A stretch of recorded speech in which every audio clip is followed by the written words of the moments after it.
Tonight, we are going in depth with Eastern Oklahoma Republican Congressman Josh Brecheen, who just hours ago voted to release the Epstein files. He is hoping the U.S. Senate will make some changes, however. Now, we originally asked Brecheen to come onto the program and speak with us about tariffs because he voted for the big, beautiful bill, hoping President Trump's tariffs would help offset the cost on it. Joining me tonight is Congressman Josh Brecheen, unedited. And while we had him, we also wanted to talk about those expiring Obamacare subsidies. Congressman, you just a few moments ago took the Epstein vote. What are your thoughts on your vote, and where do we go from here? Look, I voted for it, and a number of us, that did not sign the discharge petition for a reason, and I want to talk about that reason. We voted for it, but it's not something that we're saying the Senate needs to take this thing up like it is. The Senate has the ability to amend this, which we did not have.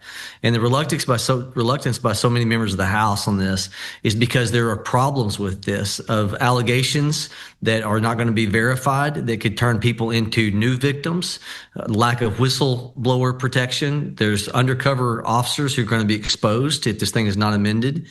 And you've got people who may be victims that could be exposed as well. And they, maybe in their 40s now, and this happened years ago, and they may not want their reputation dragged in on this. We're talking about victims. So there's some real problems there has been because of the inartful way in which this thing was drafted, but because it was a discharge petition, there was no ability to amend it. I think the president made the right decision to say, let's just dispose of this because it's being used in the court of public opinion versus really meriting out the things that I'm talking about. My great hope is that people will study this and know that the Senate needs to amend this thing to protect those that are innocent. Do you think we'll ever get the answers the American people are looking for? I mean, knowing what you know about, I know you don't have all the answers now, but knowing what you know, do you think the people will get the answers they're looking for? Well, I think people are always going to have a mistrust of government officials, and there's a part of that that's healthy. What's unhealthy is people to just assume that anybody in public office has a bad motive in what they're doing on this. That's very unhealthy. For me, as I have been really hashing over this for months, because I want truth to come forward, but you also have to have justice. You can't just have truth. You have to have justice. And the things that I, relayed to you earlier, when there's no whistleblower protection, when allegations that are unverified can ruin somebody and they didn't do anything wrong, and victims themselves who want to remain silent, don't want to be brought in on this, would be outed, then there's a lack of justice in that. And I don't want to create new victims. I want to do the right thing. And I think most people look at members of Congress and say, oh, they know what's going on. I don't know any more than anybody else in the media knows on this, right? We all want truth, but it has to be justice also.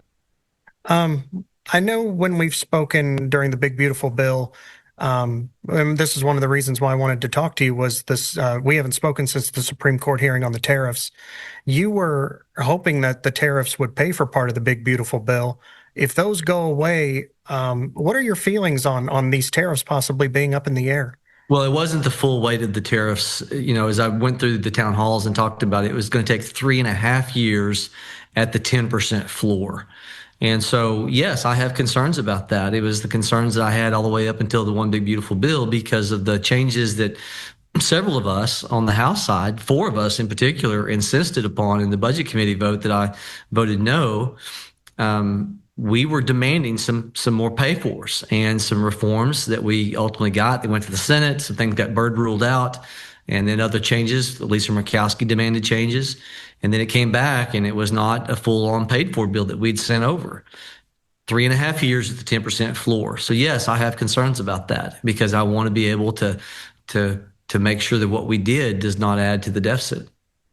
What are your thoughts on this possible rebate check? And I'm wondering if they say this is a power that Congress has, you have a Republican majority, do you codify these tariffs and keep them in place and send them back to the president the way they are?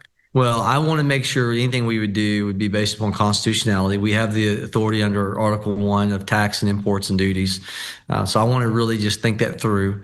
But in terms of the dividend checks, I'd rather see the money go towards what I'm talking about, is make sure that there's no debt or deficit spending, and what we did with the working families tax cut. That's got to be the first thing that's addressed.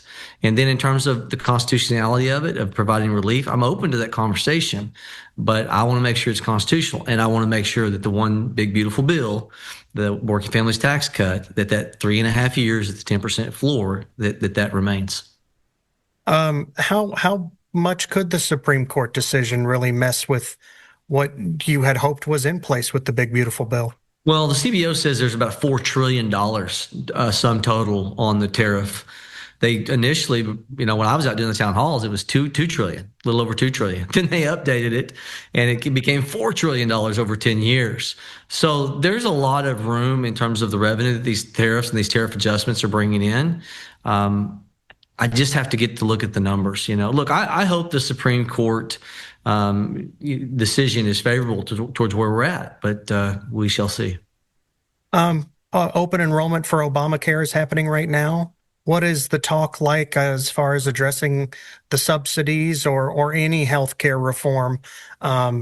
Is there any plan here to address this before the end of the year?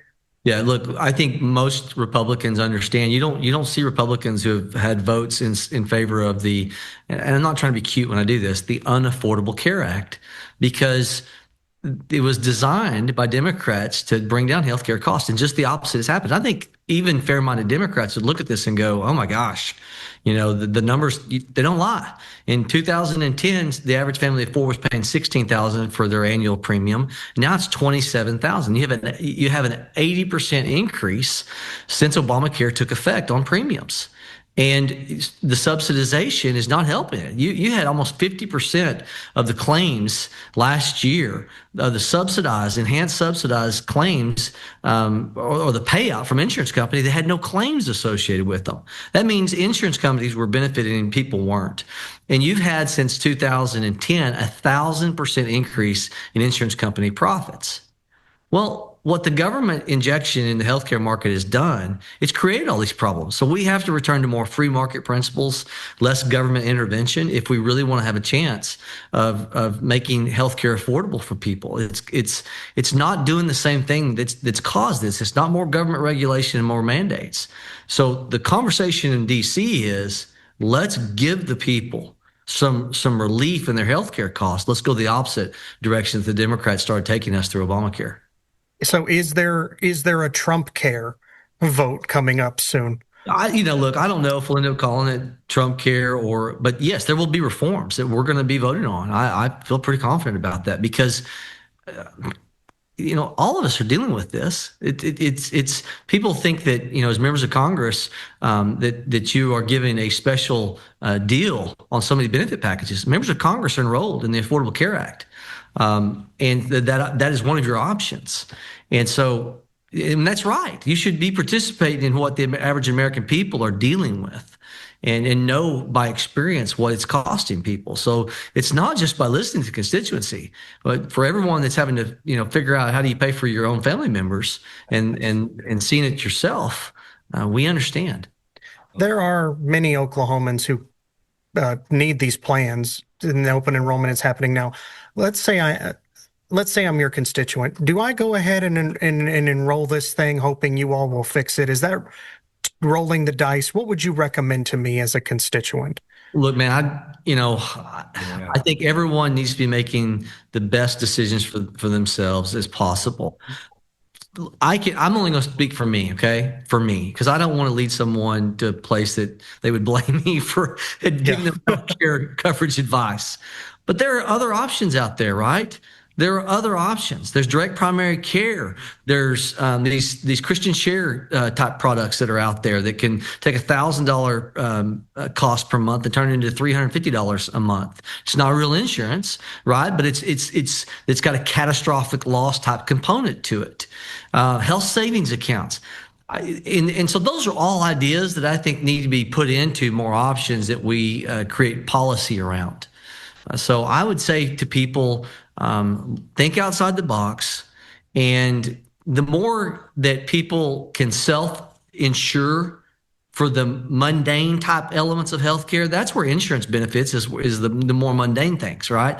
Is we're so focused on copays, we don't realize that there's a great profit on just worrying about the $50 copay.